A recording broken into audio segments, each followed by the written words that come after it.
Good evening. In the words of an eyewitness on Tiananmen Square, there are dozens, perhaps hundreds of dead in Beijing tonight. Democracy campaigners killed by the army as the troops stormed into the streets surrounding the square. We don't want the army, we don't want gunshots and the army firing at the innocent people.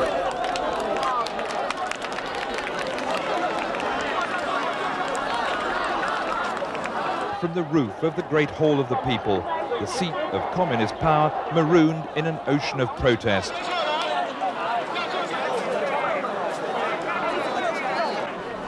With each day, the sheer size of the protest had mushroomed at what must have been an alarming rate for the government.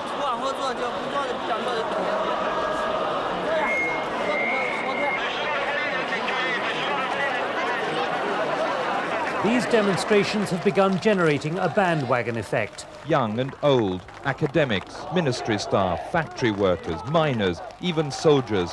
Canton, more than 1,000 miles from the focus of the demonstrations in Beijing, thousands are on the streets. The centre of Shanghai drew to a complete halt today as once again thousands of marchers converged to join protest over the Chinese leadership. All the students in our college in Guangzhou, in China, support the students' action. We support the students, these workers told us. They want to fight for a bright future in China. One college principal, sobbing with emotion, pleaded with his students not to join the march. There'll be bloodshed, he warned. I think Chinese Communist Party should be wise and should listen to the people. Crowds like this have never been seen before. Tens of thousands left their work today, streaming towards Tiananmen Square in support of the hunger strikers. The Chinese government says it's prepared to meet protesting students after more than 100,000 demonstrated for democracy in Beijing today. After less than an hour, the talks broke down. The students wanted the country's leaders to address them outside in Tiananmen Square. They should come here. They should come here. The Soviet news agency TASS said the Chinese authority had virtually lost control in the capital.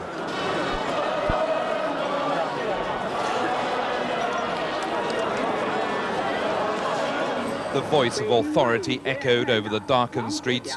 Go home and you won't be punished. They had no intention of leaving, despite the government's warnings that measures would be taken to stop the chaos. You're not scared of the soldiers? I'm not scared. I will stay here. Somebody got to make some sacrifice. If troops intervene, we won't try to defend ourselves. We won't use violence. Do you believe a peaceful solution is possible now? I think so. The atmosphere is very tense. Students are singing songs. There's an air of a pending tragedy, I'm afraid. The people are telling me now that if a single drop of blood is spilt, the whole country is likely to rise up against the government.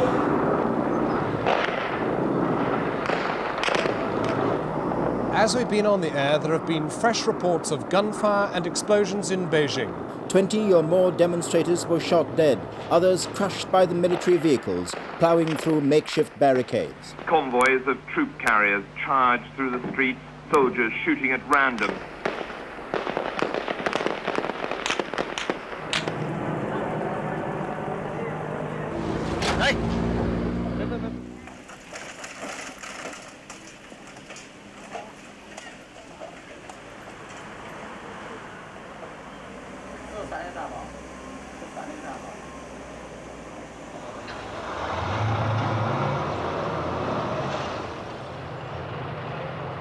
The government of the people has become totally discredited in the eyes of the people. The massacre ordered by those in power has pushed China to the verge of anarchy.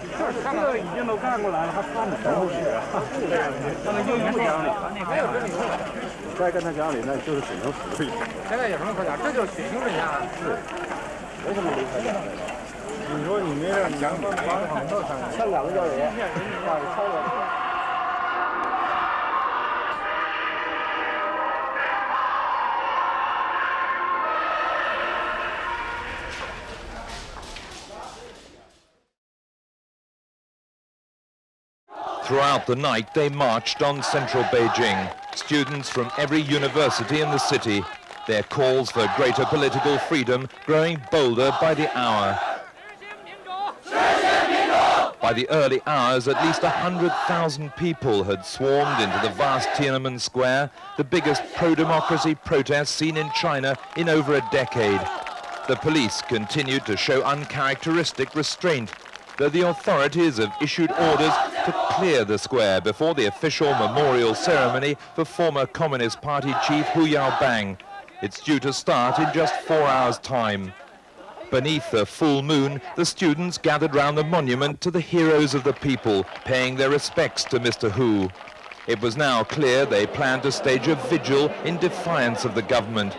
They want their message of criticism to be heard by Deng Xiaoping and China's other leaders when they arrive at the Great Hall of the People to honor Hu Yaobang.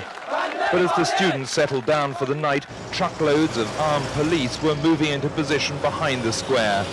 As the threat of massive confrontation drew closer, these inexperienced young policemen were clearly getting jumpy. This is building towards the showdown China's leaders have long feared. In the next few hours, they must decide whether to smash this democracy movement by force or allow it to gather momentum. Jeremy Thompson, News at 10, Tiananmen Square, Beijing.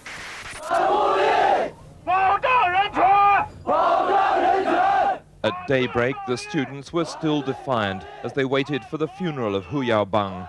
They'd occupied Tiananmen Square all night against government orders. Now, in the face of such a direct challenge, the authorities backed down, allowing the students to stay to avoid confrontation. Outside the Great Hall of the People, the demonstrators jeered as Communist Party leaders arrived for the memorial service. Thousands of police sealed off the center of Beijing during the ceremony, forcing the city to a standstill. Thus, the funeral motorcade made its way to the cemetery for revolutionaries. An estimated 1 million people massed on the streets to honor the man who symbolized their hopes for political reform.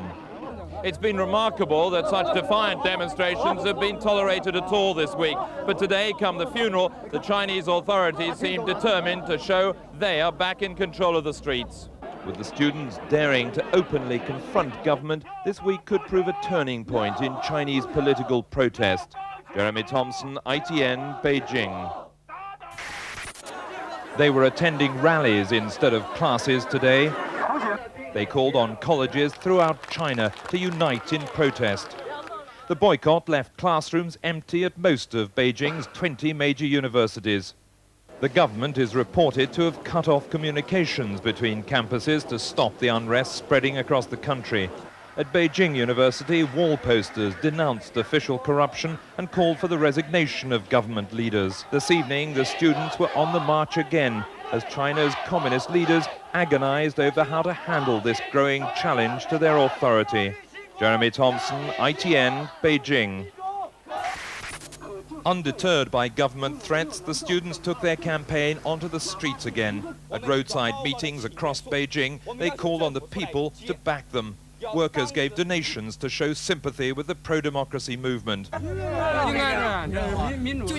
We support the students, these workers told us. They said they were fed up with official corruption. They felt exploited and oppressed. Yet the students have been officially accused of conspiring to poison the minds of the people and throw China into chaos. Today's People's Daily, the mouthpiece of the Communist Party, sternly warned that student protests were illegal. China's paramount leader, Deng Xiaoping, is reported to have urged the authorities not to give in to student demands and severely punish anyone who violates the law. More troops have been ordered into Beijing in readiness for a crackdown. But fresh posters wallpapered the city with the students' defiant response. The government's toughest threat so far seems to have produced more fervor than fear. The students are angry at the allegations, determined to fight on. They want to fight for a bright future in China. I'm proud that I'm one of the members who fight for China's democracy and legal system. The government now admits it's engaged in a serious political struggle with what it describes as unlawful elements. It says the fate of the nation could depend upon the outcome. Tomorrow, the students will put China's government to the test. They plan another massive march. Confrontation seems inevitable. Jeremy Thompson, ITN, Beijing.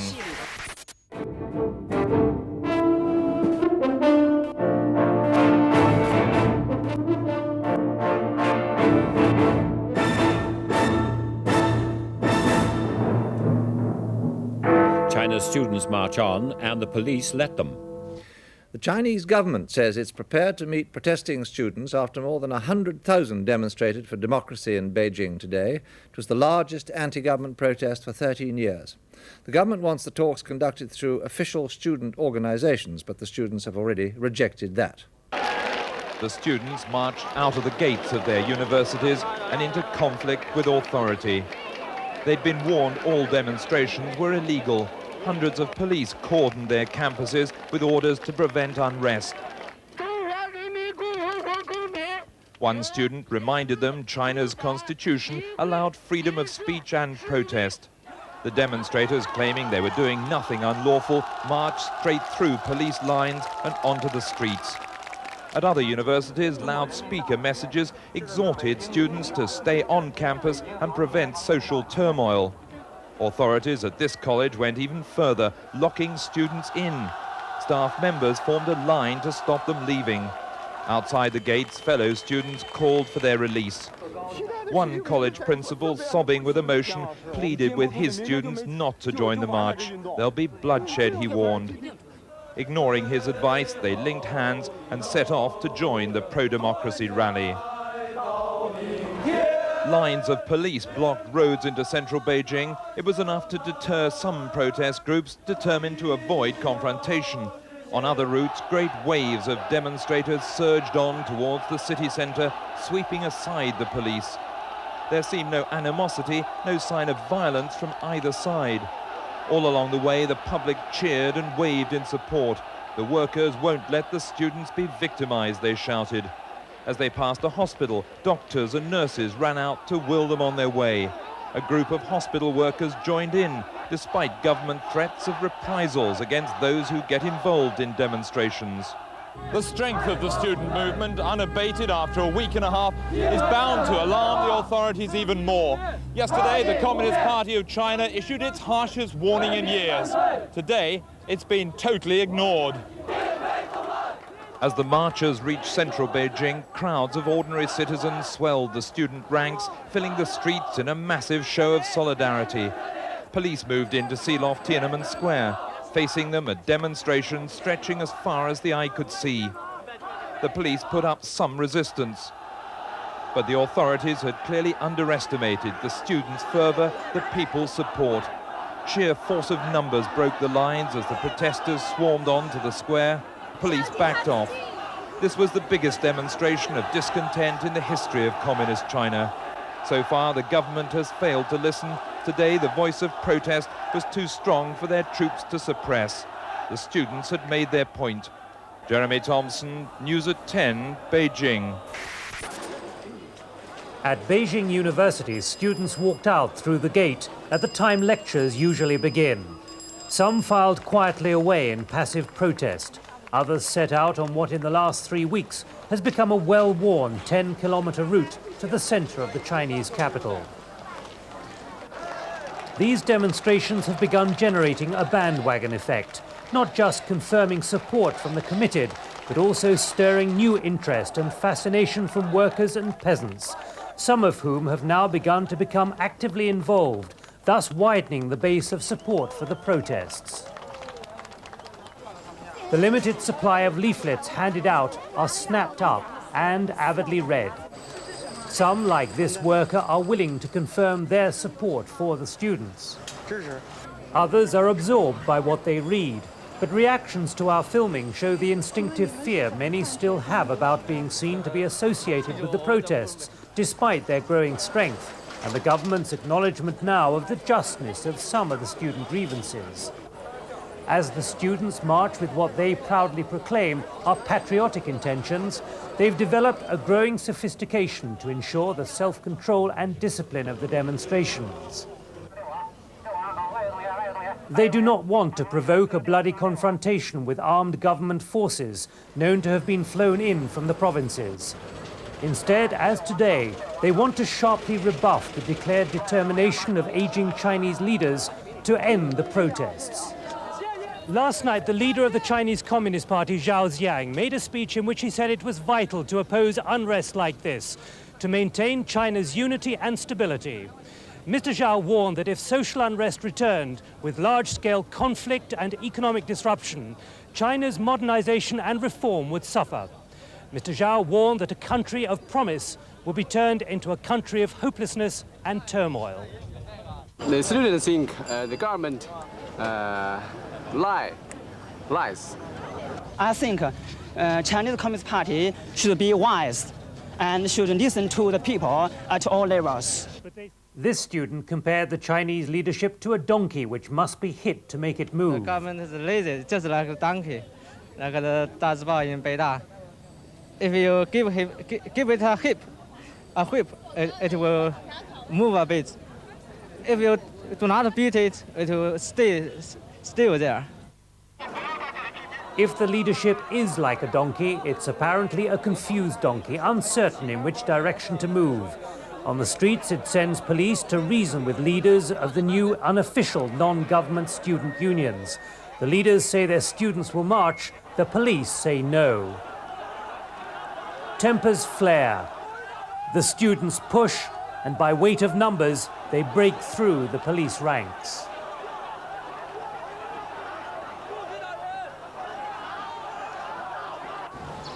And not just once. Police were drafted in to block the demonstrators at least 3 points today on the road to Tiananmen Square, the heart of Peking, which was once again the students' goal. Police lines were breached again a mile from the square. As the marchers continued forward, 3/4 of a mile further on, alongside the red walls of the secretive compound occupied by the Communist Party leadership, another police line was drawn up. Once again, police attempts to divert the march failed. Warnings that the square was closed were ignored. Police seemed uncertain what to do and awaited orders. But the weight of several thousand students at the front of the march moved forward like a bulldozer. From our position at the front, it seemed the police did have a determination to resist, although not the resources to ensure they succeeded.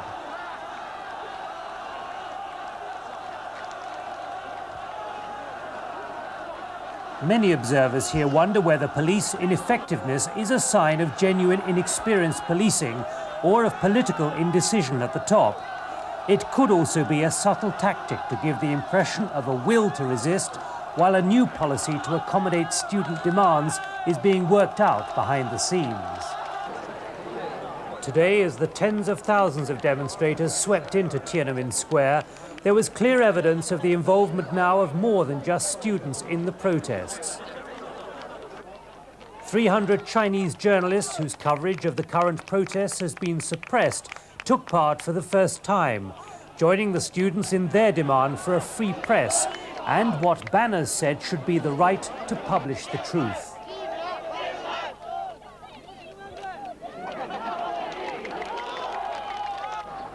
Tonight, as senior officers watched the students disperse peacefully, Western observers here speculated that the heads of some national and Beijing officials will roll.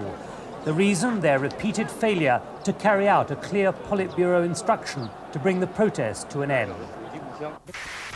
Tiananmen Square, the symbolic heart of China. This is where Mikhail Gorbachev should have been at 4 o'clock this afternoon. But instead of welcoming ceremonial, there was only the chaos of China's greatest political upheaval in 40 years of communism. The student army of occupation still held this ideological battleground. The government had failed to meet their demands. Earlier, from the roof of the Great Hall, Communist Party chief Zhao Ziyang had spied the scene through his binoculars and ordered a change of plan. Troops edged the students into a corner of the square, though in reality it was the government that had been pushed into a corner. At Beijing airport, Mr. Gorbachev arrived to find the welcoming party had been hurriedly rearranged.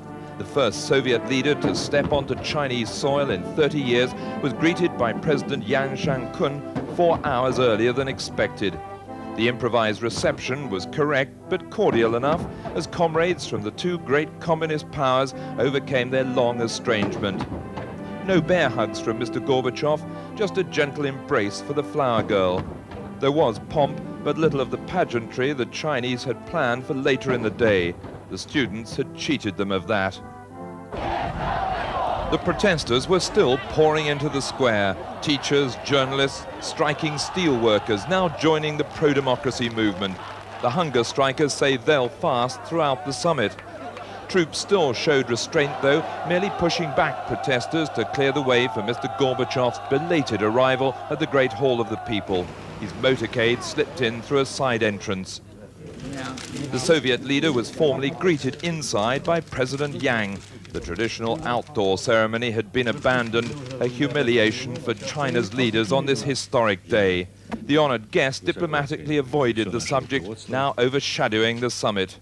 Mr. Gorbachev certainly won't be trying to capitalize on the embarrassment of his Chinese counterparts. He's well aware that such scenes of domestic unrest like these in Beijing today could just as easily be repeated in Moscow's Red Square.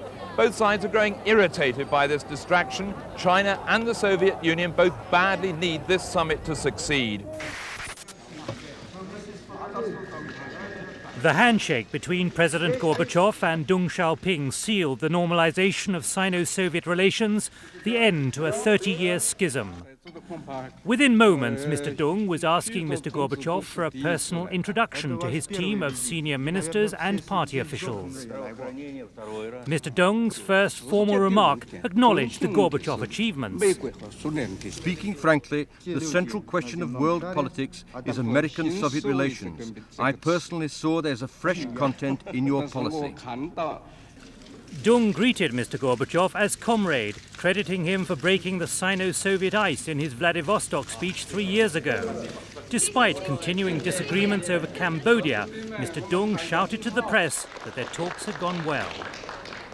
Mr. Deng observed to the Soviet leader there may be a turning point in the competition between the two superpowers, a change from confrontation to dialogue. The Sino-Soviet dialogue began immediately. Prime Minister Li Peng trained as an engineer in the Soviet Union in the 50s. This was the first test of the Gorbachev agenda for improved relations. Li Peng even dared to joke about the size of Mr. Gorbachev's briefing documents. This is a fat file, said the Soviet leader. Let's hope it's not empty. I hope the briefcase is full, said Prime Minister Li. It looks full, said Mr. Gorbachev. Let's hope there's actually some substance there. Meanwhile, with the Great Hall of the People as a backdrop, government negotiator Yan Minfu appeared in Tiananmen Square. He pleaded with the tens of thousands of protesting students and intellectuals to end their demonstrations and hunger strike. He said the government was prepared for reconciliation. Before leaving, Mr. Yan said the Communist Party Central Committee would not punish anyone who had taken part in the demonstrations. Government statements accusing students of being troublemakers would be withdrawn. Talks would start soon. Mr. Yan left amid both cheers and boos, offering to be a hostage if the students did not trust what he said. After all the threats to crush the students, the government appeared to have made a U-turn. As the day wore on, it had become clear that if the authorities had ever had ideas of crushing these new demonstrations, they'd missed the chance. Workers had joined this fast for democracy. With each day, the sheer size of the protest had mushroomed at what must have been an alarming rate for the government. Today, teachers, lawyers and trade union officials joined the throng. So did prominent journalists from state television and Communist Party newspapers, voicing their embarrassment at censorship of the students' cause. How long will you let the students starve? Journalists shouted to the government.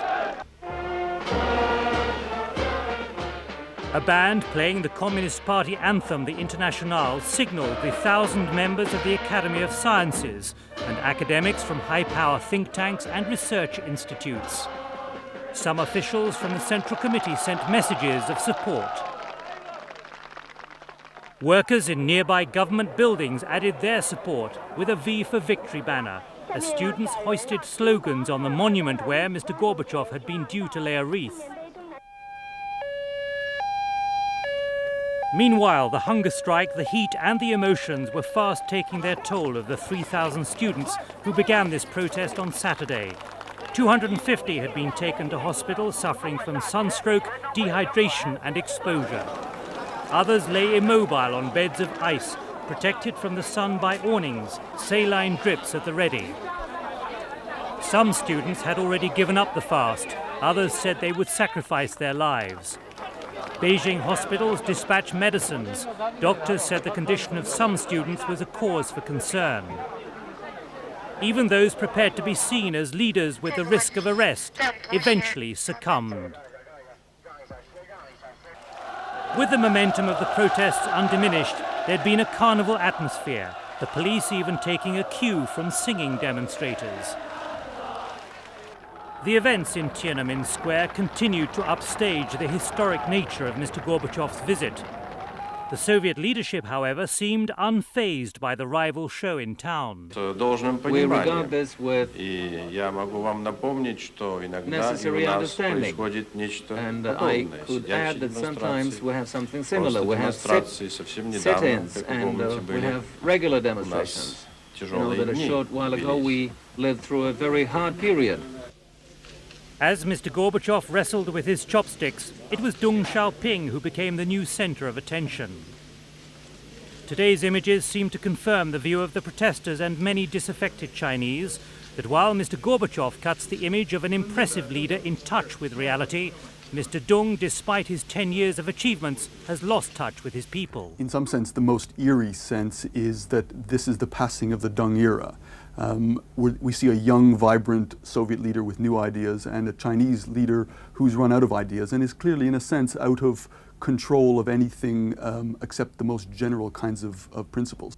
How long do you believe Deng will remain at the helm then? Could he withdraw very soon after this summit? He certainly could. The best analogy, I think, is to the Nixon visit to China in 1972, where he met Chairman Mao, who was clearly losing control. But Mao didn't die until 1976, but we had 4 years of the most distressing drift in Chinese politics and decay in terms of the economy. There was no sense of China going anywhere, and it was a very sad position. If that's what China is in for now, it's a very sad time for China, and it's very graphically evident in these recent pictures of Deng. Something has snapped in China, unleashing a force for change that could be impossible to stop. Crowds like this have never been seen before. Tens of thousands left their work today, streaming towards Tiananmen Square in support of the hunger strikers, bringing central Beijing to a virtual standstill. Every strata of society marching in a massive show of disaffection, young and old, academics, ministry staff, factory workers, miners, even soldiers, all demanding freedom and democracy. A fleet of ambulances ferried the sickest of the students to hospital, but as each hunger striker was carried away, fresh volunteers took their places. Inside the besieged Great Hall of the People, the Soviet leader tried to concentrate on global issues when he delivered his key point speech of the summit. The only surprise, an offer to create a frontier of friendship between China and the Soviet Union, withdrawing all troops, leaving only border guards behind. Mr. Gorbachev stressed the need for regional cooperation and security, strongly renouncing the old Soviet policy of dictating to its communist allies. Later, Mr. Gorbachev and his wife went sightseeing on the Great Wall of China, as if to remind people this was, after all, a landmark visit in international relations, despite all the distractions. Amid the press of media attention, he emphasized the summit had started to break down old barriers. Well, I have to say I particularly liked my meetings during this visit to the wall. I think that naturally one gets the image. One can say metaphorically that there should be fewer and fewer walls separating us. Mr. Gorbachev seemed happy enough to be outdoors, though he declined to meet the students, obliquely warning that social and economic reform could not be rushed. He sympathizes with the slogans. Of course, he doesn't think that it is the right way to make people listen to you. But the dance for democracy did stop another summit event, the carnival crowds preventing Mr. Gorbachev reaching the Great Hall for his press conference. Troops sat helplessly in the corridors as journalists were told the conference had been moved to another venue. If the Soviet leader had arrived, this is what he would have seen from the roof of the Great Hall of the People, the seat of communist power marooned in an ocean of protest. When the news conference started 2 hours later than planned, the Soviet leader largely ducked questions on China's student issue. "I cannot be the judge," he said, though he did express hope that the dialogue between government and the students would find appropriate solutions. China's leaders, with the notable exception of Deng Xiaoping, are showing increasing sympathy, but unless they meet the students face to face, there's little hope of them ending this protest movement, which has taken on a character all of its own. They're calling it China's spiritual liberation. Time is running out for the hunger strikers and the government. Late tonight, the scenes in the square were like a national emergency. In political terms, that's just what this has become. Jeremy Thompson, News at 10, Beijing. Day 6 of this extraordinary insurrection, the centre of Beijing drenched with rain. But the anti-government and pro-student sentiments were as strong as ever. Passions were not dampened by a downpour which reduced numbers a little from yesterday's 1 million, but which brought still more workers onto the streets and gave the 3,000 hunger strikers a measure of relief from 5 days of sun. As President Gorbachev flew out of Beijing for Shanghai, the Soviet news agency TASS said the Chinese Authority had virtually lost control in the capital. Today, the protesters continue to ram home their disapproval of China's paramount leader, Deng Xiaoping. It is very important to let the people in the world to know the situation in China. Deng Xiaoping is very stubborn. He should go down, immediately. They drove home the message by also producing images of former Prime Minister Zhou Enlai and Mao Zedong. Despite Mao's fall from favour during the recent period of economic reform, the protesters see him as an honest man, not tainted by power and corruption. Meanwhile, the number of hunger strikers who'd collapsed and been taken to hospital rose to well over 2,000. The rain gave relief by reducing dehydration. So did a fleet of buses driven onto Tiananmen Square by bus drivers and the Red Cross. Letters and petitions of support poured into government offices from all sectors of Chinese society, including delegates of the National People's Congress and prestigious official bodies. As the possibility of a hunger striker dying grew by the hour, the Chinese leadership seemed to flail helpless and rudderless, struggling to maintain face, unwilling to defuse the protest by confronting the students' demands head-on.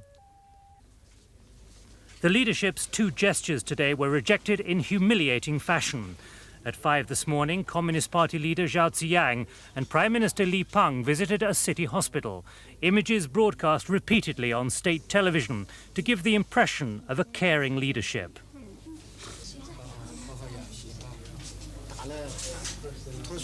Prime Minister Li was seen telling students to take care of themselves. But students were seen lecturing four of the most senior members of the Politburo, figures normally flattered with words of adulation on the state-controlled media. We feel corruption is the biggest problem within the Communist Party. Now what I mean is the Communist Party must re-establish its reputation among the Chinese people. Humiliation number 2 for the Chinese leadership came later on the edge of Tiananmen Square at the Great Hall of the People. Prime Minister Li Peng met a delegation of students. After less than an hour, the talks broke down. The students still wanted the country's leaders to address them outside in Tiananmen Square. Why they can't come here?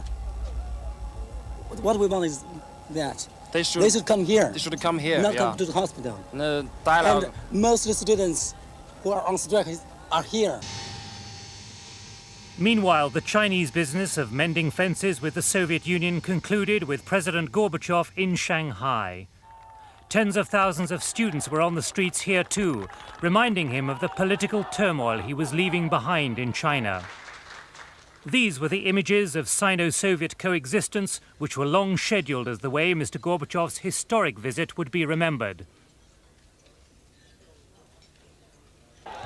But these are likely to be the enduring images, the way ahead for China far less certain than 4 days ago when Mr. Gorbachev arrived.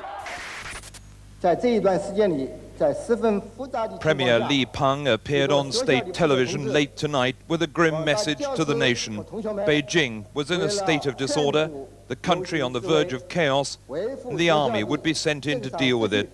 Speaking to the Communist Party hierarchy in the Great Hall of the People, Premier Li appealed to the army to do their job. He hoped the people would support them. His words seemed to reflect the hard line of Deng Xiaoping, though the senior leader was not present. Also noticeably absent from the top table, party chief Zhao Ziyang, who'd reportedly offered his resignation after failing to stop this crackdown.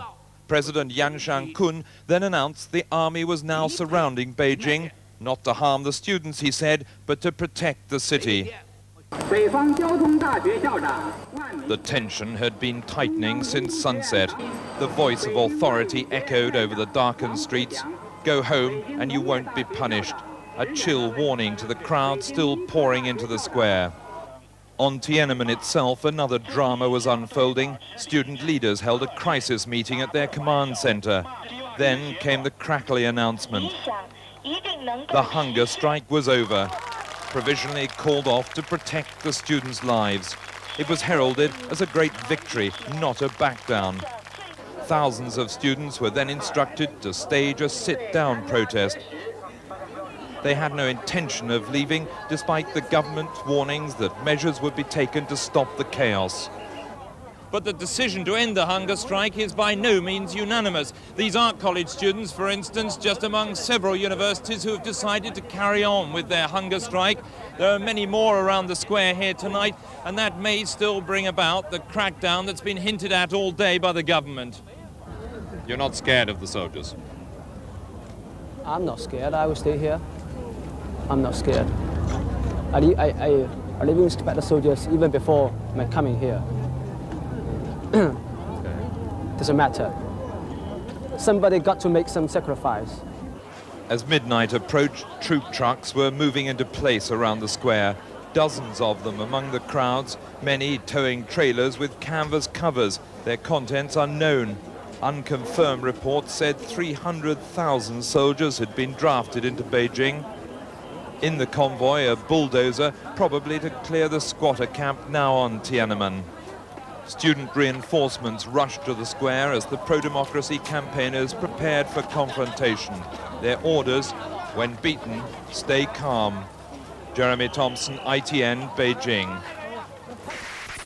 I just got back from the square. There are still a lot of students and onlookers there.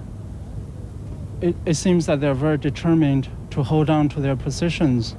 They have listened to Premier Li Peng's speech about calling the armies into Beijing, but they're determined to stay on. The atmosphere is very tense. Students are singing songs, holding hands with each other. There's an air of a pending tragedy, I'm afraid. How far away are the troops? The troops now are about 5 kilometers from the square. They're being stopped at different locations by workers using their trucks to block the roads. And the onlookers are surrounding the trucks, soldiers sitting inside the trucks. They are now able to move near the square, but I don't know how long that's going to last. Soviet television says that one of the hunger strikers has died. Can you confirm that? I cannot confirm that. I asked the students in the square about that question. She said it's a rumor. She's not able to tell me whether that's true or not. I don't know. How will the students react if the army moves into the square?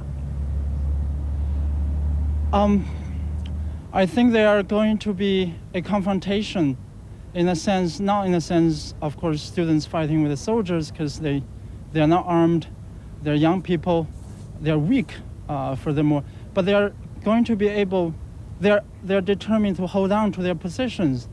They don't want themselves to be moved away forcefully by these soldiers. So there has to be, the soldiers have to apply force to achieve their purpose of clearing the square, which is the government's objective tonight. And will the army carry out their orders? The army, from the soldier, I look at the soldiers, I look at their faces. Obviously, they're not very enthusiastic about doing this. They sit there idly, probably being very happy that their trucks are being stopped. But if the government insists that they should carry out their tasks, they have to. There's no choice. They're soldiers, and they are obedient to the government's orders. There's no choice. What kind of army are they? Are they conscripts, or are they professional soldiers who will be coming in? Oh, they're professional soldiers. There's no doubt about that. They're called in from outside Beijing. Exactly which area, I don't know. But they are professionals. They're not guardsmen. They're not civil guardsmen. Civilian guardsmen. Premier Li Peng, in his broadcast, warned other groups not to support the students. Do you think that support will fall away from the students? The support, well, from all I could see from the square, the support was still there. But the thing is, I don't see how that support can last under this kind of pressure. There's a lot of psychological pressure and physical pressure too, with the army approaching, encroaching upon them. But I'm sure that the intellectuals are going to support the students, maybe not this way, not stopping the soldiers, but I'm sure that they are going to come out and speak in support of the students. And I probably expect some intellectuals are going to resign from the party membership. They're going to withdraw from the party. I expect that, something like that, something of that nature to happen. So, do you believe that within the next few hours, the square will be occupied by the troops? Well, maybe not. I don't know. It depends on how willing they are going to use the force. It depends on how willing. I have to emphasize there that the Chinese army is not very good at using force against civilians. Not in Beijing, at least. It's not like South Korea. They can use the tear gas at free will. Chinese police and Chinese soldiers are not used to doing something like that. So there has to be some extreme pressure from the government applied to the soldiers to prod them on in order to get them to do this kind of task. But is it possible that by putting in the army, the authorities can turn back the clock, can undo what the students have done? No, the changes that the students have done are permanent. They have left a permanent mark on Chinese politics. What the students have done is tonight they're going to lose the battle, but eventually they are going to win the war, in the sense that it has shown to the authorities that not every order by them is going to be carried out. And the people, there's a large amount of support from the masses, from the people, for further reforms, for further democracy in China. And that realization is going to stay on in China. And that kind of change, I see, cannot be eradicated by moving troops into the square or occupying Beijing for 2 weeks, for 3 weeks. That's a permanent change. The might of China's army was stopped in its tracks tonight by the power of the people. Several divisions of troops stationed outside Beijing had been moved into the city, ready to evict the hunger strikers by force. Among the trucks, water cannons and wagons carrying barbed wire and tear gas. 3 miles from Tiananmen Square, they were halted by a human blockade.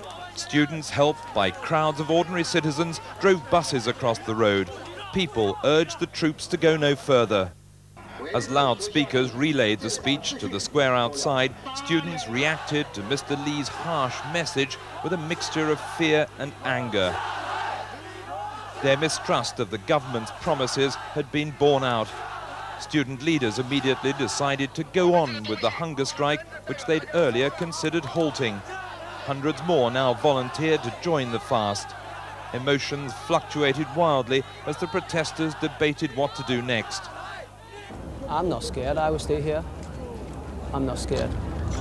I live in Tibet soldiers even before my coming here. Doesn't matter. Somebody got to make some sacrifice. As updates on troop movements reached the square, supporters rushed in to protect the hunger strikers.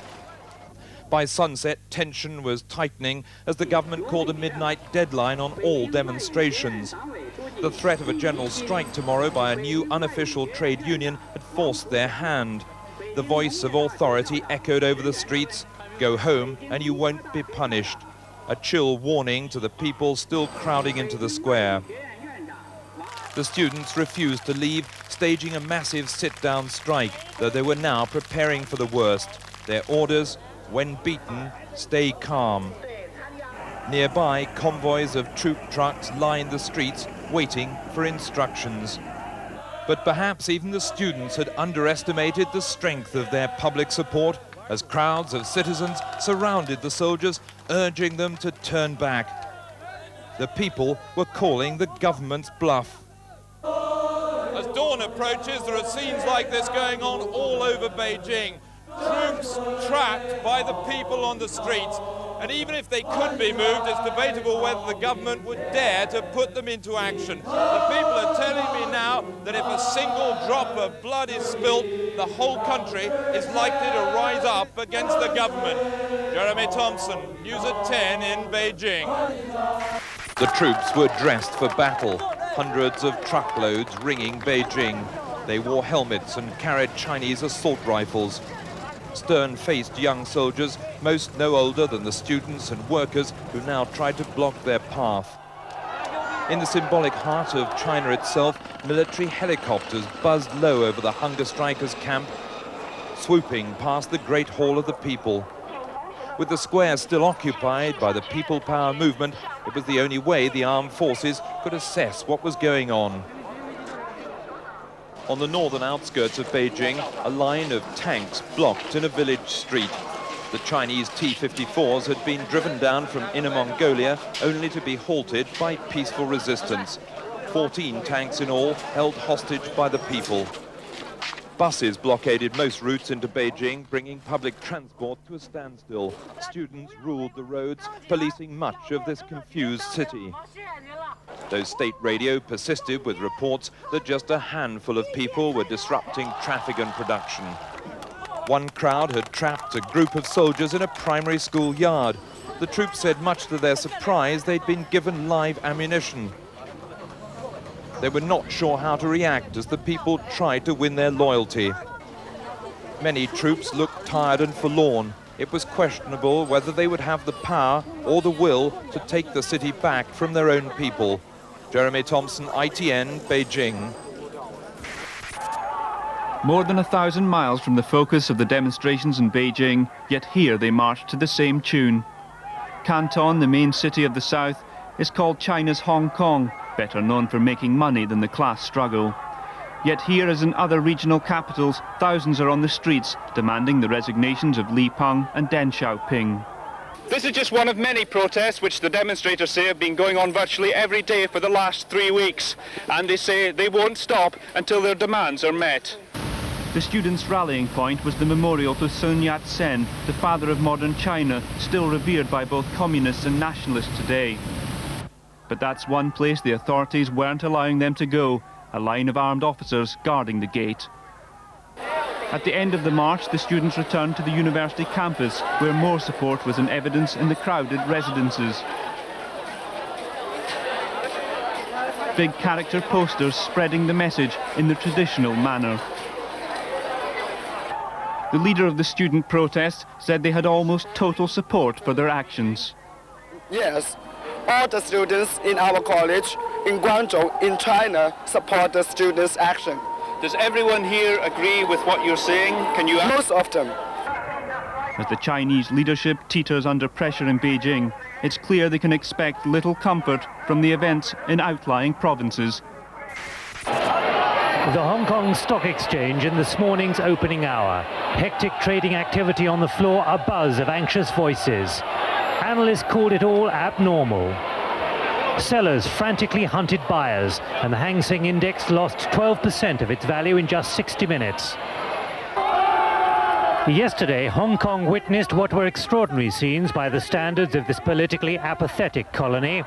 Some 600,000 people, 1/5 of the population, clogged the streets in a round the island march expressing solidarity with the striking students of Beijing. It was extraordinary because until yesterday, the biggest protest Hong Kong had ever seen on any issue saw just 6,000 people. As last night's demonstration at Hong Kong Racecourse showed, the Beijing protests have created tremors here, which have deepened already serious misgivings about Chinese terms for Hong Kong's survival after the handback to Beijing in 1997. Under the current draft of the Basic Law, when China takes control of the Legislative Council from the current British-appointed governor, 1/3 of seats will be up for election. Some Hong Kong negotiators accept that. Others say more or all of the seats must be up for election. At one of the main commuter points tonight, the new level of concern in Hong Kong could be measured by the interest and the support being offered to half a dozen communist students on hunger strike here. And as in Beijing, no one is prepared to predict what might happen. The trigger finger had been restrained. The pressure on the soldiers from their own people had been relentless. Surrounded by peaceful and persuasive crowds, they'd begun to realize the insidious position they'd been placed in. Contrary to official orders, there was no chaos, no looting, no food shortage, just fellow comrades protecting their city during this political crisis. By first light, the street was empty. Colonel Guo and his men had pulled back. The aerial bombardment of central Beijing continued, a hail of propaganda eagerly received by the protesters, hoping to glean some hint of how the political power struggle was going. There were signs that forces opposed to martial law were gaining strength, but the students were determined not to evacuate the square until they'd received concrete evidence of conciliation.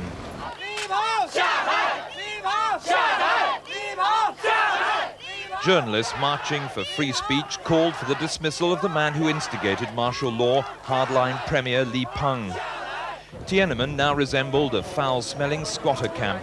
After 11 days of occupation, the students were living and sleeping in a virtual garbage tip. Workers and students joined forces to keep rubbish and possible disease at bay. Rubble littered the roads around the square, the waste product of this spiritual liberation movement. The mood was relaxed as another night passed calmly. The military threat retreated and students slept more easily, saving up their dwindling reserves of stamina for a final push. Today they marched again in massive numbers in what could be the last great demonstration of this campaign. Tens of thousands called for people's law, not martial law. A show of confidence to prove that the heavy-handed action of the Communist Party's hardline leaders had backfired. There was optimism that the liberal voice of reform was winning through at the top. A dust storm whipped through Tiananmen Square. In 4 minutes, it almost did what 4 days of martial law had failed to achieve, all but sweeping away the student squatter camp. Yet this evening, the protesters were holding on, sensing a decisive victory. Rain lashed down, washing out a triumphal parade through Beijing's streets. Quite unexpectedly, we were suddenly informed that satellite transmissions out of China had been restored. No explanation given, no sign of where the order had come from, yet for the first time in 4 days, the ITN team here in Beijing is able to transmit this story to you, apparently legally, instead of smuggling it out of China as we've been doing for the last few days. Yet, as far as we know, the official news blackout is still in force. It's another bizarre twist in this endlessly confusing battle for the control of China. Jeremy Thompson, News at 10, Beijing. The army finally made it to Tiananmen Square, though they came in peace to raise the national flag for the first time since martial law was introduced. A clean new portrait of Chairman Mao had already replaced the picture damaged by yesterday's paint throwers. The refuse wagon swept through the square as Beijing tried to restore a sense of order. Traffic police were back on duty for the first time in a week as the city returned to normality. In the spring sunshine, the camp of occupation looked more like a country fair. Food and drink vendors were doing good business. The hunger strike was finished, if not forgotten. 2 grandmothers had set up a free soup kitchen. They felt sorry for the students still camped out after 12 days. Everyone had pictures of this historic site, except the government. Their spy cameras had been covered up. But as the camp took on an air of permanence, it was clear the students weren't evacuating yet. The students' movement has already achieved or overachieved its aim. That's to arouse the people and all citizens from Beijing. The noose was aimed at Premier Li Peng. The students say they won't leave until he is dismissed. But the moderates haven't won yet. The old revolutionaries are still hanging on. In the complex world of Chinese politics, nobody is yet sure what to believe. Jeremy Thompson, ITN, Beijing. The centre of Shanghai drew to a complete halt today as once again thousands of marchers converged to join protest over the Chinese leadership. Traffic stopped dead and huge queues stretched back for miles, bus passengers abandoning their journeys and settling down to watch and join in. The demonstration beyond control, police too settled for a vantage viewpoint. The marchers seem to appear from every street, forming a seemingly endless web of protest. There's been increasing talk of a general strike here. Today the city centre may as well have been on strike. The man they say is the cause, Premier Li Peng, was held up to ridicule. And the marchers made it clear that although the protests are peaceful, they'll put up a strong fight to achieve their demands. Outside the Communist Party and government offices, the students held their daily rally. Speaker after speaker took the microphone to condemn the Chinese leadership for its attempt to impose martial law in Beijing and for ignoring the wishes of the people. Because the government did not answer the students' request, and after the students refused to eating for 7 days, but the government did not answer us.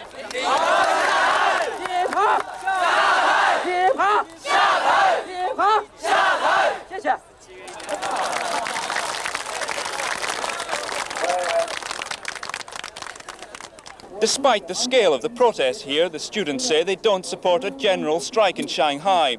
That, they say, would seriously damage the city's economy. I think a strike is not very good for our country because Shanghai is a big city. As the student rally continued, more marchers arrived displaying a determination that at times seems unstoppable. And as each day passes, rather than dying away, support for the action appears to be widening. Lindsay Taylor, News at 10, Shanghai.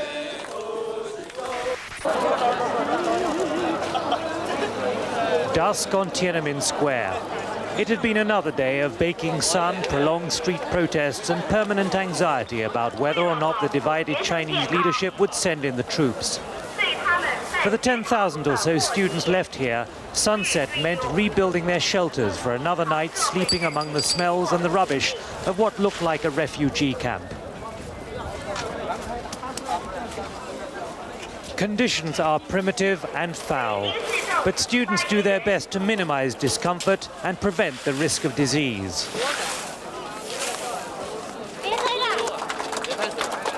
Across the square, dusk heralded deliveries of free food from sympathetic residents and factory canteens. The month of protests, which eventually led to the students taking over the square, was chaotic and disorganized. But after a week here, there is routine, a strict self-imposed discipline, a determination to sit it out, continuing to defy martial law orders to clear the square. The students and fellow protesters say they are holding Tiananmen Square hostage until there is a clear commitment from the Communist Party and the government that the basic demand for greater democracy are to be met. The political infighting taking place just half a mile from here in the Communist Party headquarters compound suggests it will be a prolonged occupation. By night, students and workers have been throwing up roadblocks in the suburbs. Student control has gone far beyond Tiananmen Square itself. There's been a self-defense network designed to provide advance warning of incoming military convoys. Police are nowhere to be seen as buses are pulled across roads and the pro-democracy movement takes control of the main arteries leading to the center of the Chinese capital. Statements broadcast in the past 24 hours underlining the army's role in restoring order have once again cranked up the tension. We are preparing to stop the soldiers to come here. Are you expecting the soldiers tonight? Maybe. Not really expected, but we think perhaps they will come here. The roadblocks would be bypassed or swept aside by military convoys, and the exhausted students bedded down in the buses or repairing their equipment could never expect to resist a determined military advance. But the barricades underline the inertia inside a state security system apparently paralyzed by political infighting among the country's leaders.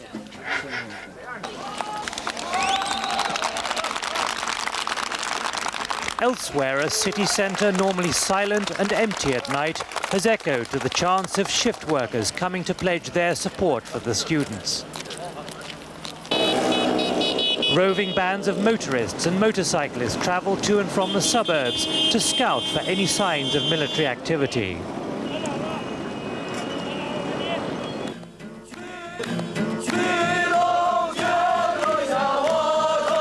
In Tiananmen Square itself, some students gathered to sing satirical songs which lampooned Prime Minister Li Peng and China's paramount leader Deng Xiaoping. It breaks the monotony, fires the adrenaline, and helps regulate the emotional ups and downs of this protracted standoff with the authorities. Others played traditional Chinese board games or wrote their own diary of their part in a piece of Chinese history whose final outcome no one can yet predict. Yeah, the students is very worried now because they didn't know what will happen. They don't know what will happen. What do you think about the fact that Li Peng has more power now? If now Li Peng has the more power, the students will be killed, possibly, or will be forced into the prisons. There were signs today that student stamina is waning. A secret meeting of leaders overnight voted by only a narrow margin to continue occupation of the square. At 4 o'clock this morning, we were invited past the student guards onto the monument to revolutionary heroes, which has been base for the student leadership. Two of the leaders agreed to leave the warren of tents which made up the command post to outline to me their view of what lay ahead. If troops intervene, the students will keep silent, even if set upon or beaten up. We won't try to defend ourselves, we won't use violence. We wish there will be a peaceful resolution. We want it resolved by a meeting of the People's Congress. We hope that corrupt and bad leaders will be drawn by free speech, like in America. Do you believe a peaceful solution is possible now? I think so. I hope so. This morning saw the first open signs of the tensions among the leaders of the student movement, who, as well as running demonstrations, had been trying to create an official structure for themselves. Other cracks appeared when the city authorities ordered the recall of the fleet of buses given to the students. As dawn broke, what the students had seen as the ominous rumors of recent days were now being realized. Nick Gowing, ITN, Tiananmen Square in Beijing. China's countryside has been barely touched by the unrest in the cities. The peasants of Sanduhe, 50 miles outside Beijing, are as upset as anyone by inflation and corruption, but the rice crop still takes priority over politics. As peasants, we are mainly occupied with farming. We cannot go to demonstrations. If we do, who will look after our crops? 10 years of economic reforms have created a better life in rural China, as the new government banner over Sanduhe's main street reminds the farmers. It reads, safeguard stability and unity to protect reforms. They've heard little of the demonstrations. Most believe meddling in politics only brings trouble. A young student, Cao, is back home for the first time since taking part in the demonstrations, his presence underlining China's generation gap. His father agrees with many of his son's views, but worries about the price he might pay for expressing them. I said you should do your best to stay away from it. You are a student. You should read books and get knowledge for your future. Young Cao argues he has a duty to protest. My father is not concerned about politics. His main worry is food. Respect for old age still tempers the idealism of youth. With 80% of China's 1,100 million people still working on the land, the peasant voice is powerful, but yet to be raised in protest. Back in Beijing, the students who fight on believe they may have to make sacrifices to stir the conscience of China's silent millions. I'm not afraid. I train my life. I want to be living happily. But if they don't allow me, then I'll give my life away for this, for happiness, for pursuit of happiness, for freedom. Outside the gates of Communist Party headquarters, a musician taunted the leadership to open their doors and listen. The patience of China's people has a limit. Jeremy Thompson, ITN, Beijing.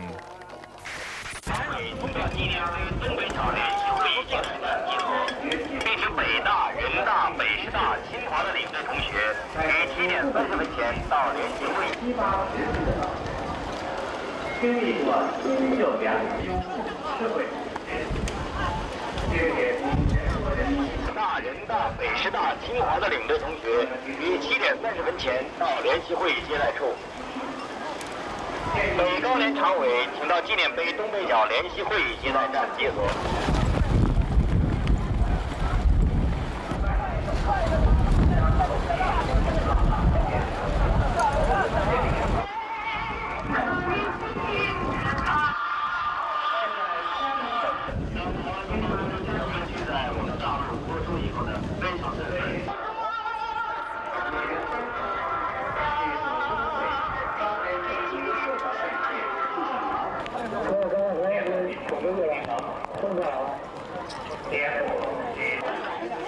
将你们所掌握的财务情告知客户证券，以便财务部对5月29日以前的财务工作有个清。大家本届的学生正学料。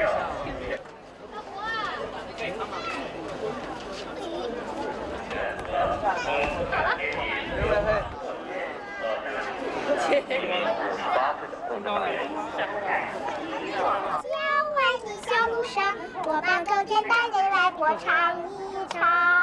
他家住在遥远的僻静的地方，我要到西市不负的又打回来。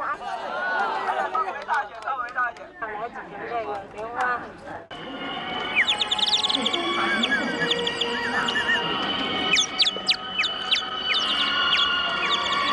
再见一个。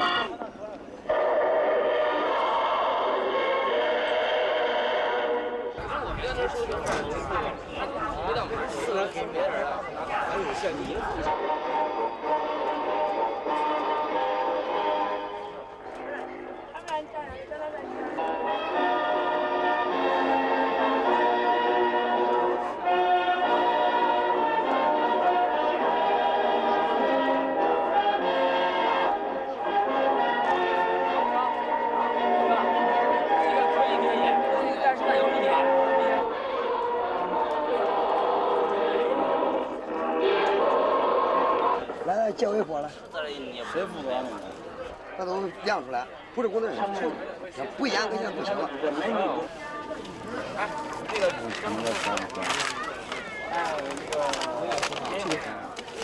拿上，我这个皮他妈好几千给他。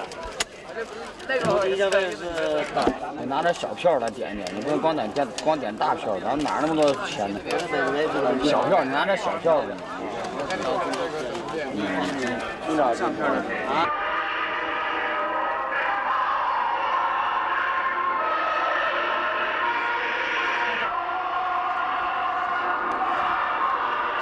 犯无辜，释放无辜。那不要。反对暴力，保障人权，暴力抗争，还我自由。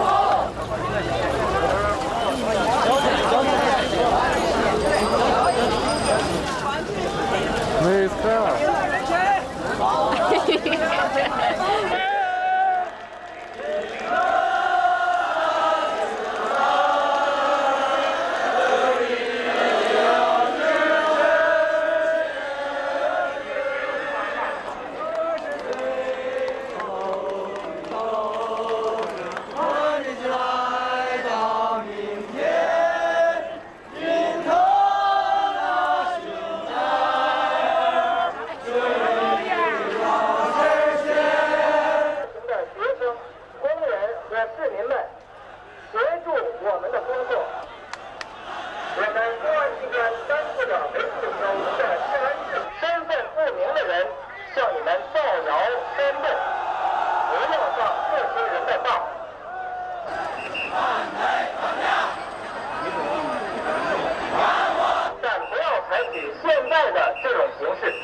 The news from ITM.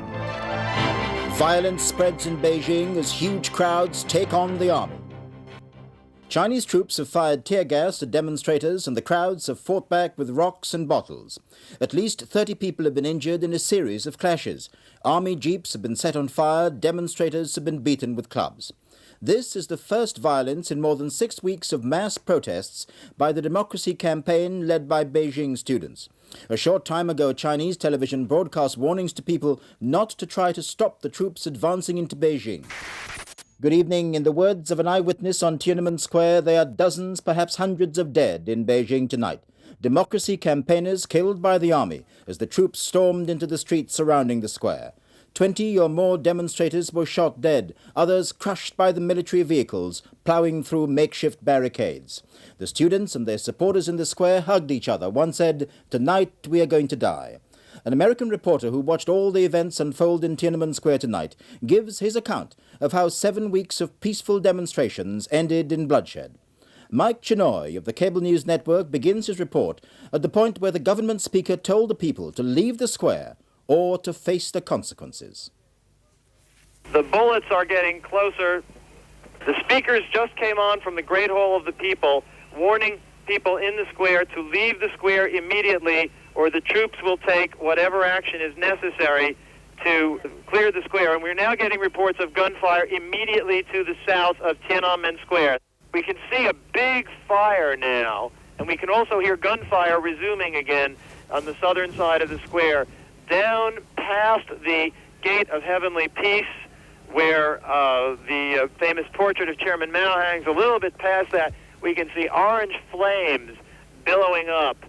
It looks like the protesters are building some kind of flaming barricade there in the middle of the street.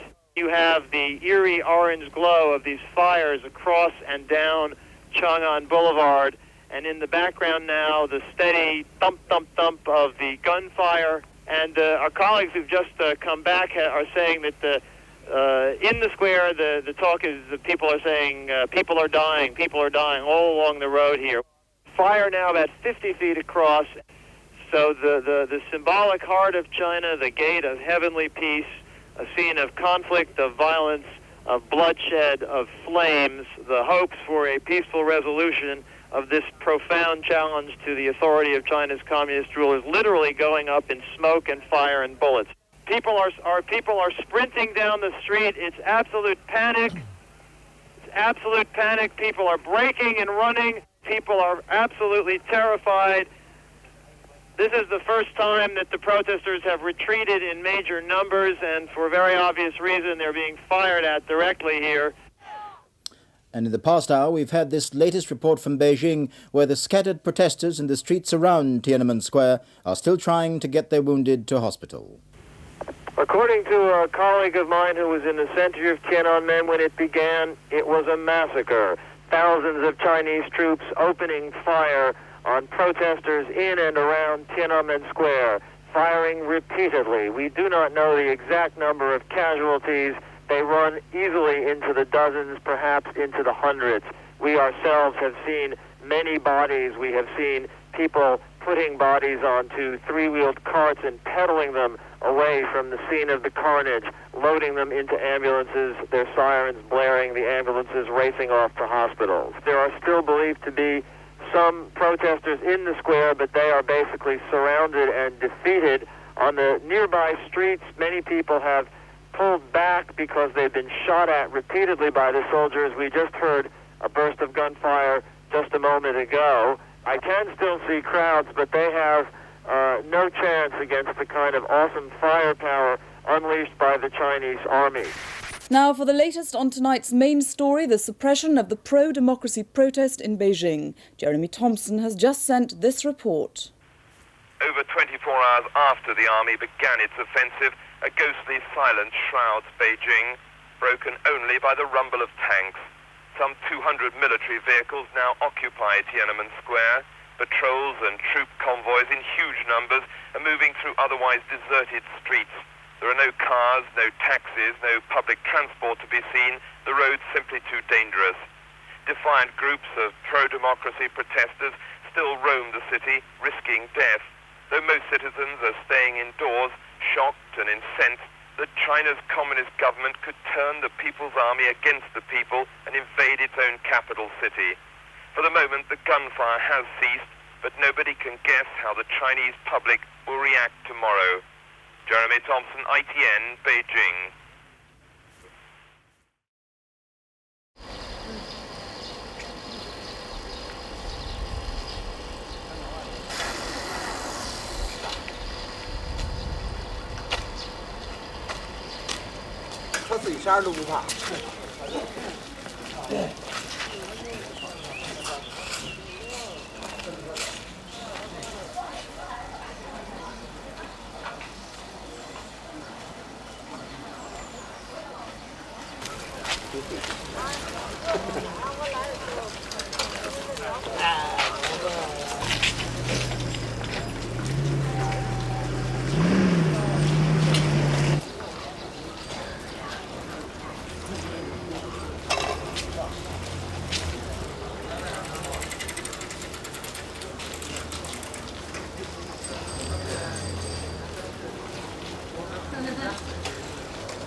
太瘦了，然后那哪旁边那还有长眼呢，小圆眼，都不那样。各种设计上嘛，什么都打。要这样。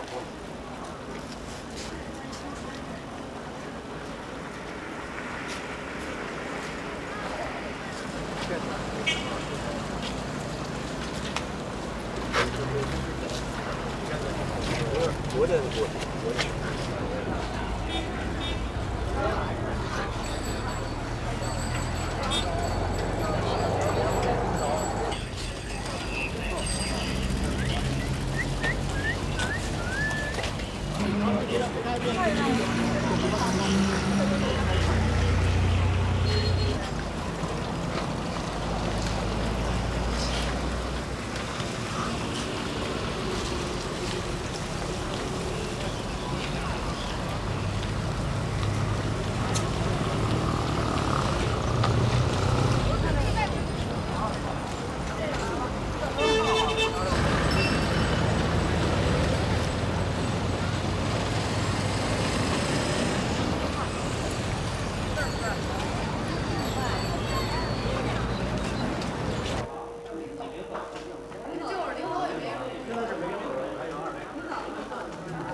相关院有耳朵小本儿都被打掉了，他们说会变成特大腕的就行。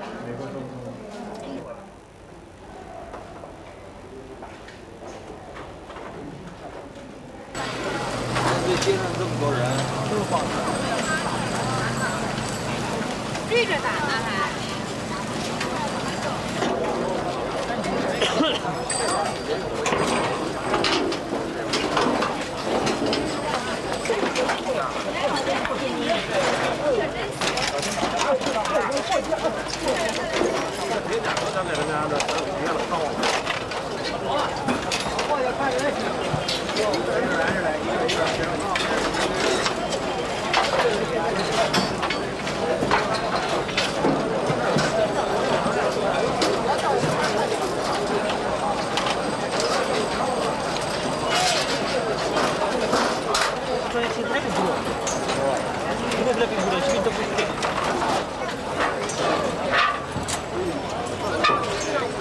那大相机高一点，看奶奶这。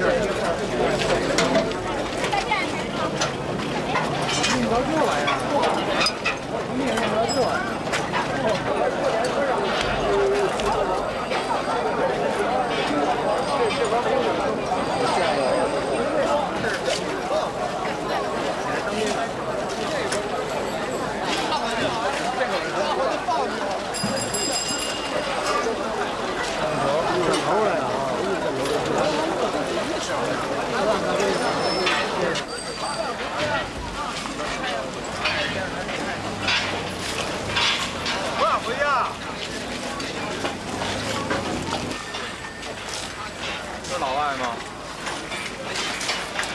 报一报，让他们真实的报一报，报道。中国的新闻机构都出去。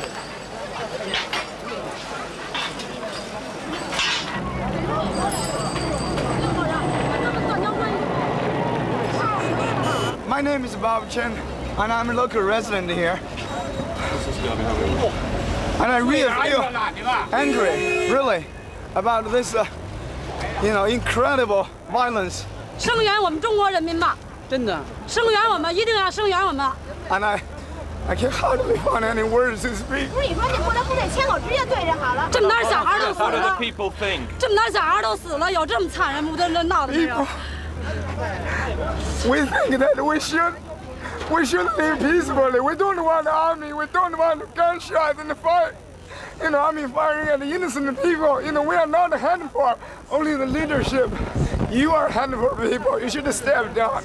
Or if you want to use violence, you will never know how you will die. Let's wait and see. And they had lots of army they're sending lots of army from Liaoning and other places, but they didn't give bullets to those people because they think that if those people think they are too violent, they might fight. They might fight. What do people think of the government? Well, they think the government is barbarous. It's inhuman. No longer like what they imagined. They think they would be. Incredible, really incredible. 这个我们还向全世界公布支援我们人民吧，声援我们应该。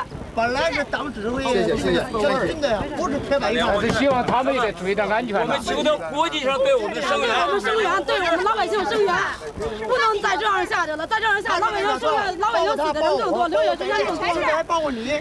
The media is simply not telling the truth, and no one can understand what they're talking about. They said that an army man was killed on the Tiananmen overpass by the people, but it's not true. I saw with my own eyes it was crashed by its own armed vehicle, and two foreign tourists saw that. 我们手无寸铁，忍无可忍。不是我们在搞，人民在搞动乱，是他们中央一小撮在搞动乱。 我们人民是好的，人民争取自由。The Chinese people are standing up. Yeah.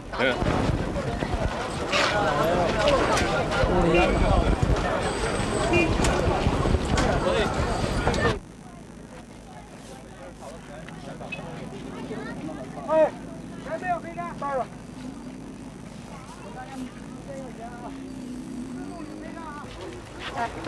大家水没有了，带上去。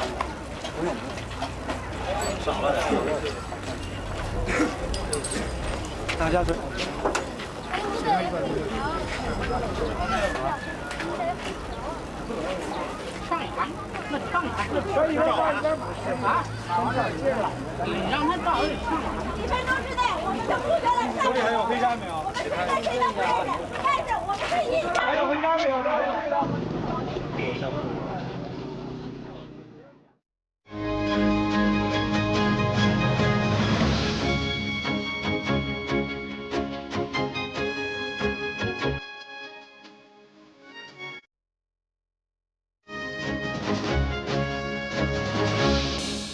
Hello, good evening. Chinese and diplomatic sources report fighting on the outskirts of Beijing between units of the People's Army.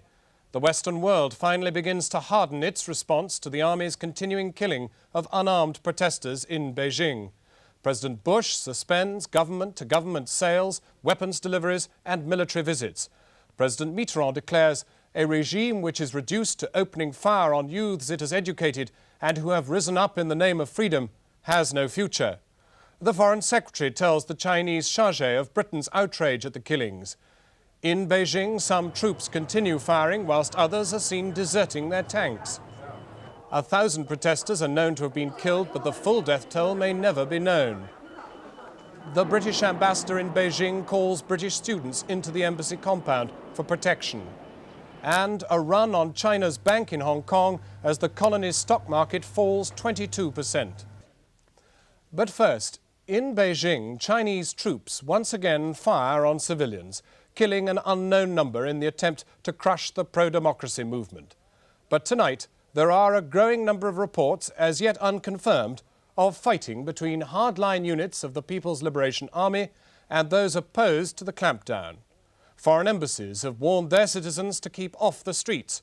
British students are taking refuge in the embassy compound. There's been worldwide condemnation of the Chinese military action. President Bush has suspended military sales to Beijing and banned official visits. The UN Secretary-General Perez de Cuellar issued a rare rebuke to the Chinese leadership. We have a series of reports from China itself and from the United States. First, this report on the Army's crackdown from ITN's Far East correspondent Jeremy Thompson in Beijing. The Army now holds the key to China's murderous power struggle. All day, the crackle of gunfire has haunted this capital city. Convoys of troop carriers charge through the streets, soldiers shooting at random, sometimes at people, often just into the air.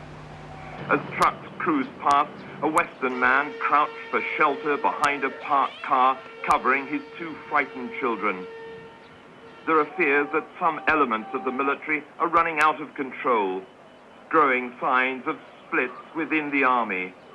Tiananmen Square is held by frontline veterans of the 27th Army, loyal to President Yang Shangkun, suggesting a power bid by the president himself.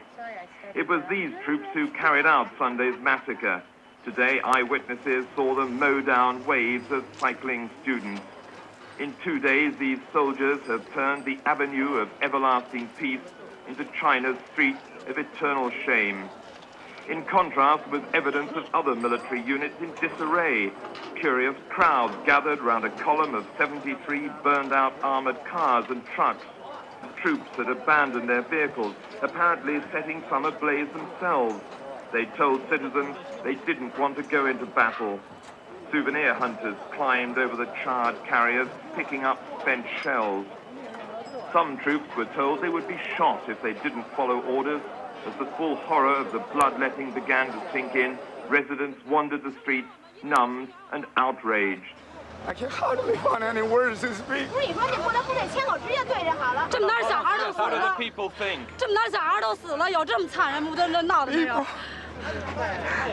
We think that we should live peacefully. We don't want the army. We don't want gunshots and the fight. Army firing at the innocent people. Across China, there were reports of strikes and widespread disruption of public transport. At university campuses, students waited for the inevitable crackdown. The colleges have been the hotbed of this pro-democracy movement. But the slaughter goes on unabated. We visited hospital morgues piled high with bodies. They're running out of space to store the unending procession of victims. Beijing is a city in grief today, as black armbands were issued out of respect for the dead. groups of ordinary citizens discussed ways of hitting back. There was now nothing else worth living for, they said, except the fight for freedom and democracy. Despite all these efforts to thwart them, the army looks set to stay indefinitely. Their presence the only way that this current Communist Party leadership can stay in control. The government of the people has become totally discredited in the eyes of the people. The massacre ordered by those in power has pushed China to the verge of anarchy. Jeremy Thompson, ITN, Beijing. President Bush announced the freeze on arms deals with China at a specially called news conference today. He said he could not ignore the implications of the violent and bloody attack on the students for Chinese-American relations. The United States recently sold more than £400 million worth of arms and electronics to the People's Liberation Army. In Hong Kong, the governor, Sir David Wilson, expressed outrage at the Chinese military action and tried to reassure the colony about the handover to Chinese rule in 1997. But the financial markets took fright, plunging more than 500 points overnight after the massacre. Here, the government is under increasing pressure to re-examine the terms of Chinese rule. Today, the Foreign Secretary, Sir Geoffrey Howe, called in the Chinese chargé. Sir Geoffrey now joins us from our studio in Westminster. Sir Geoffrey, did you warn the chargé of the kind of measures that Mr. Bush has taken on America's behalf?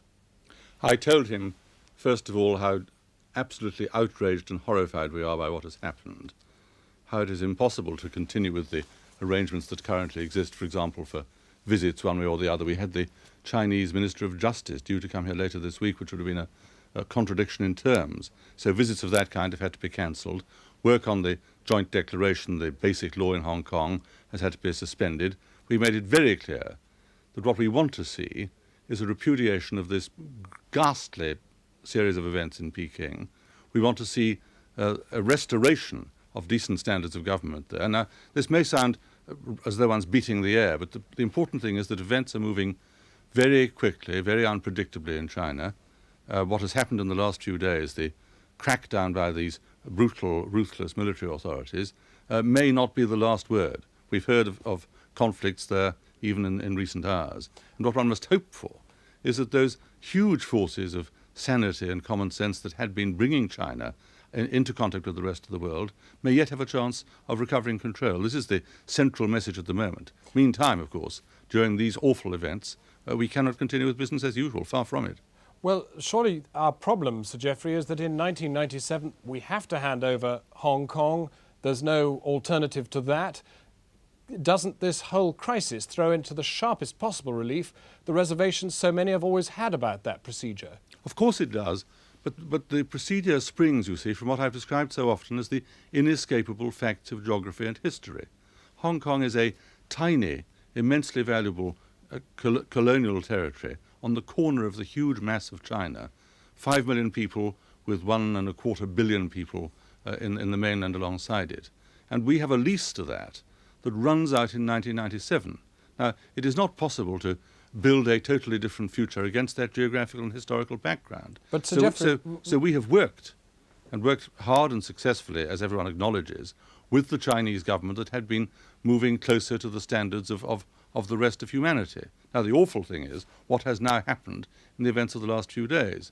And it's for that reason that we must all of us hope, and indeed this is the voice of people from Hong Kong expressing the same hope, that the forces of sanity and reason can recover the ground and restore better standards of government in Peking. Even that, of course, doesn't overcome the shock to confidence of what's happened in the last few days. I'm aware of that as much as anyone. But, Sir Geoffrey, what precisely are our obligations to be after 1997 if that word may, you say may, things may yet change back for the better again, but if that may doesn't come to pass, what are our obligations going to be? Well, it's far too soon to begin answering questions of that kind about something that is still 8 or 9 years away. I'm deeply aware, God knows nobody's more aware than I am, of the implications and the difficulties of this.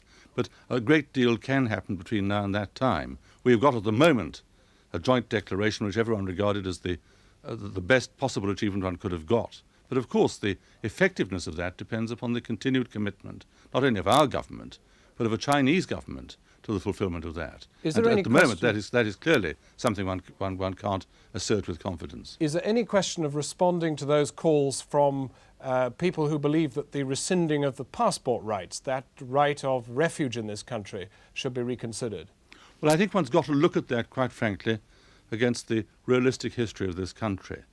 We have built up, understandably, over the years since the war, a profound conviction that we cannot provide a home for the literally hundreds of millions of people who could have claimed the right to come here from the days of empire. And as part of that change of position, the people of Hong Kong do not have the right to come here, those who are entitled to claim British citizenship.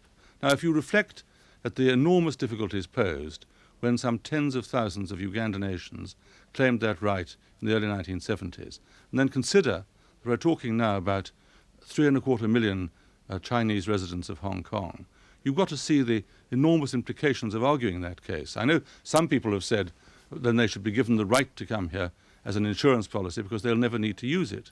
But how honest or realistic is that? I, again, totally understand the deep sense of anxiety in Hong Kong. Nobody understands it better than I. For the whole of the last 10 or 11 years, I've been working to try and carve out a better, more secure future for them. And I fully realise just how enormously awful these events are. But one can't begin jumping to quick conclusions and quick responses that would be extremely difficult to fulfil. I think it would be very difficult to present to the Parliament and the British people. Sir Geoffrey, thank you very much for joining us.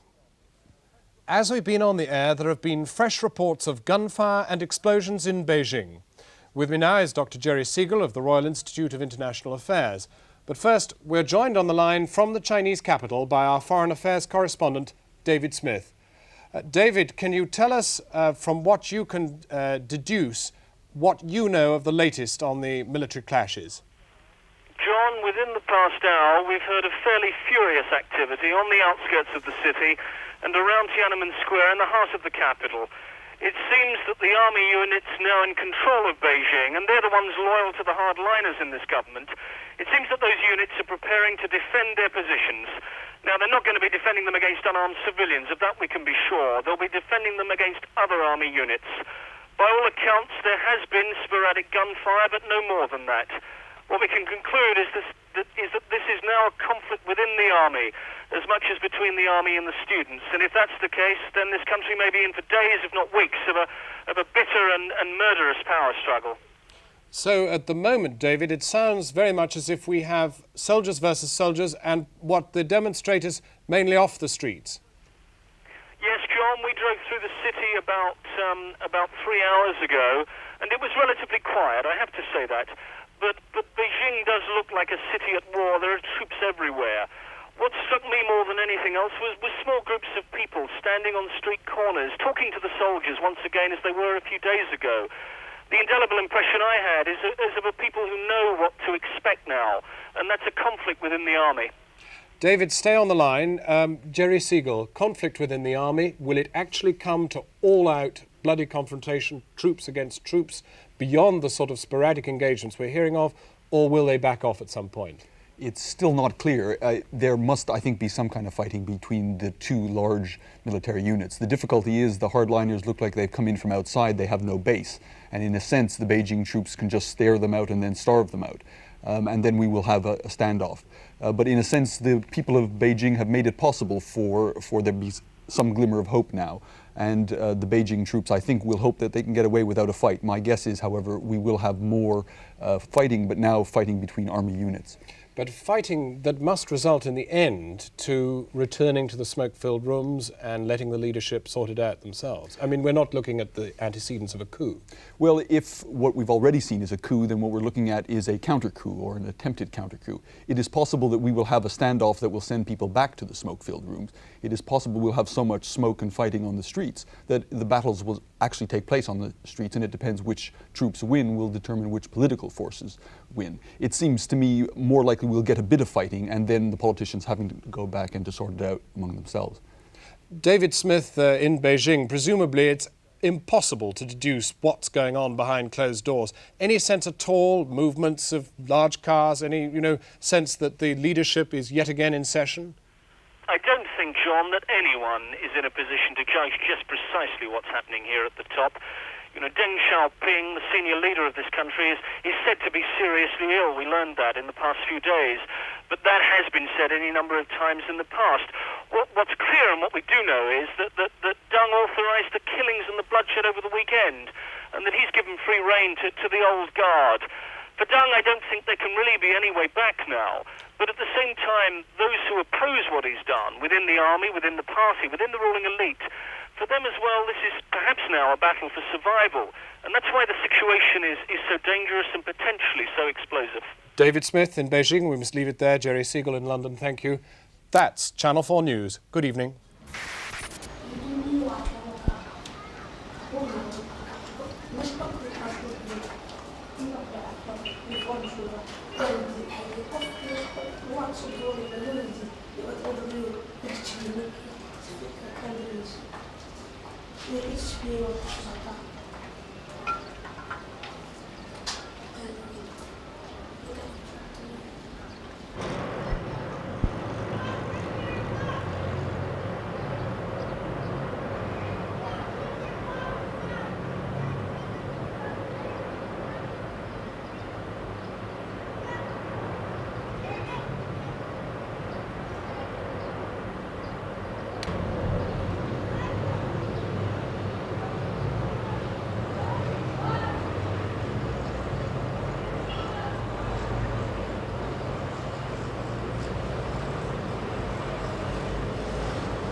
基本他们没人住我。我去趟湖南回去。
霍梅尼教长的葬礼将在北京和所有本属他们参加竞选的政府控制下的加州外区在上医院周期内参与到黄旗工会里的。日本第一任首相被竞开场说，日本需要进行基本的政治改革，来恢复他在世界上的名誉。他对围绕伊斯兰克。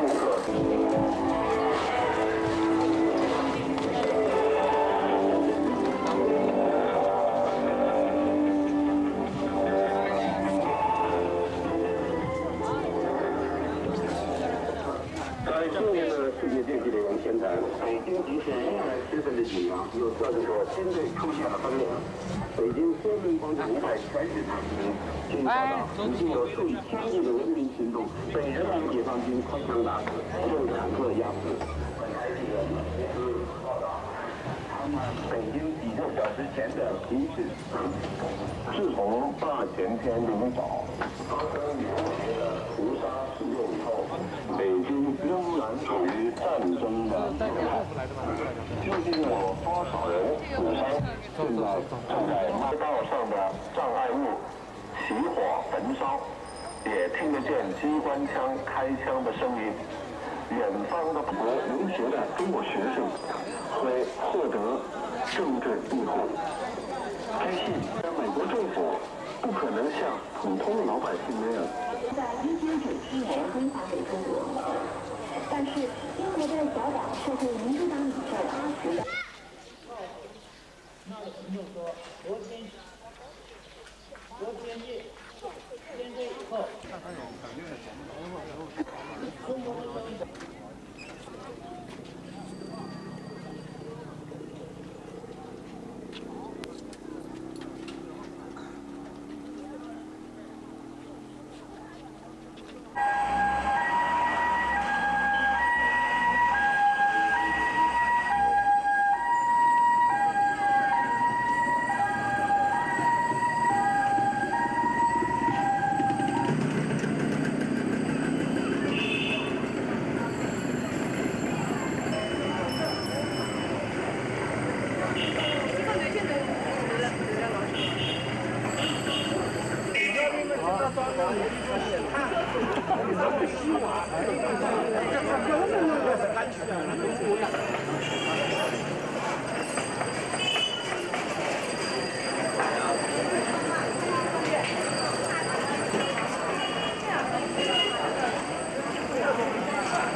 asettaminen paikkakunnassa.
他会放下，不能那么喊。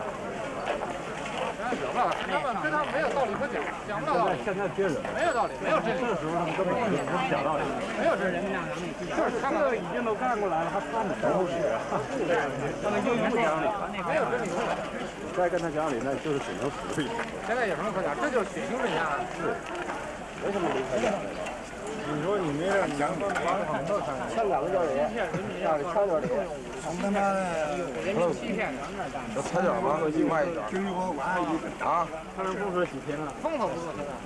他们溜还有胶卷吗？可以说话吗？还有这种胶卷，卖我这。外边电台电台听不懂，看到我也说话，我好说完了，我也。人家不会有怨，人家不加评论，人家给你报道这事儿不加评论。谁在报道什么事儿，他也没看到。有没有？还有没有？还有新闻也不会你哪知道？光拐他的都算。这不挡不住啊，把那弄过来应该。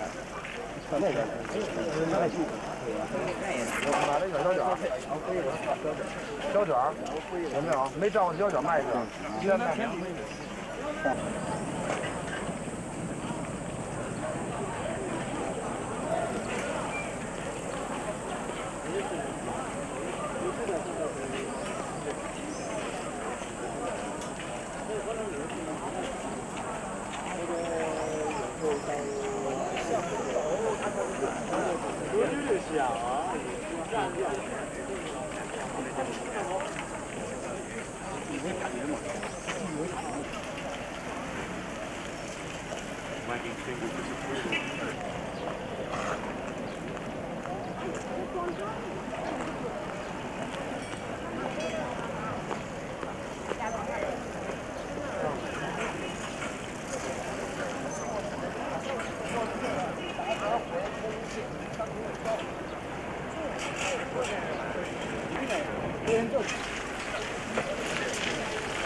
那瓶盖给上瓶盖。他妈趁现在的机会，他妈让你记了。来不？这是。真的。让人民让我们看。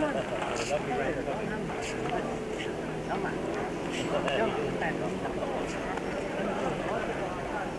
现在。老外都给放了。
干嘛呀？他妈的，就是他妈的不分情况的。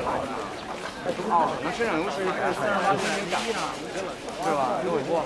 那边是今年不对那个。真是。哎，现在这儿不错了，全是楼，他们枪呢？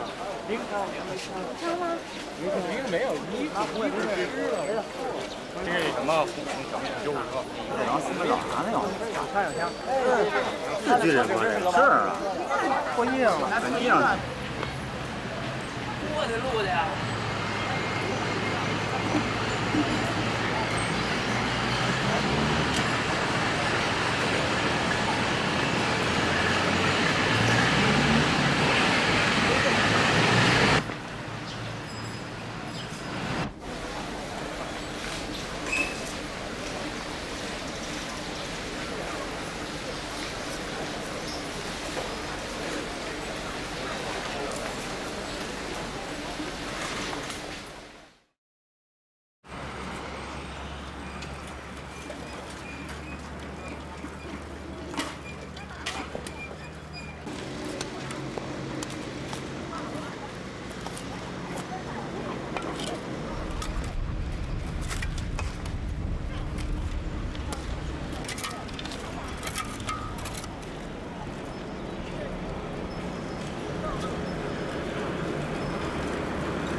别打，别打，别打。